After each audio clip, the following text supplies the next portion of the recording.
নমস্কার বন্ধুরা, আপনারা দেখছেন এমএসডি ইউটিউব চ্যানেল। বন্ধুরা, কৃষক বন্ধু প্রকল্পের জন্য বড় সুখবর। অনেক অপেক্ষার পর আসতে চলেছে খারিফ মৌসুমের টাকা। তাই বন্ধুরা, ভিডিওটি পুরোপুরি দেখবেন। ভিডিওটি পুরোপুরি দেখার সাথে সাথে বলবো বন্ধুরা, আপনারা যারা আমাদের চ্যানেলে নতুন দর্শক, চ্যানেলটিকে সাবস্ক্রাইব করে পাশে থাকা বেল নোটিফিকেশন বেলটি অন করে নেবেন বিভিন্ন সরকারি প্রকল্পে আপডেট সবার আগে পাওয়ার জন্য। বন্ধুরা, কৃষকদের সাহায্য করতে মুখ্যমন্ত্রী শুভেন্দু অধিকারী আবারও 2026 সালে কৃষক বন্ধু প্রকল্প এই রাজ্যে শুরু করলো। কৃষক বন্ধু প্রকল্প শুরু করলেন আর ঘোষণা করলেন প্রতি বছর 2 কিস্তির মাধ্যমে কৃষকদের চাষের সময় টাকা দেওয়া হবে। একবার খারিফ চাষের সময়, একবার রবি চাষের সময়। রবি চাষের টাকা কৃষকরা পেয়ে গেছে। এবার রাজ্যের কোটি কোটি কৃষক খারিফ চাষের জন্য অপেক্ষা করছে। টাকা দেওয়ার যে নির্দিষ্ট তারিখ সেটা পেরিয়ে যাচ্ছে। তাই কৃষকরা চিন্তা করছে খারিফ মৌসুমের টাকা কবে দেওয়া হবে।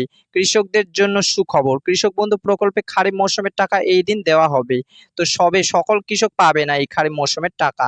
তো বন্ধুরা, খারিফ মৌসুমের টাকা কবে থেকে দেওয়া শুরু হবে? তো বন্ধুরা, সূত্র মারফত জানা যাচ্ছে যে আগস্ট মাসের 25 তারিখের মধ্যে টাকা দেওয়ার তারিখ সম্ভাবনা রয়েছে। Today 7 August 2026 news.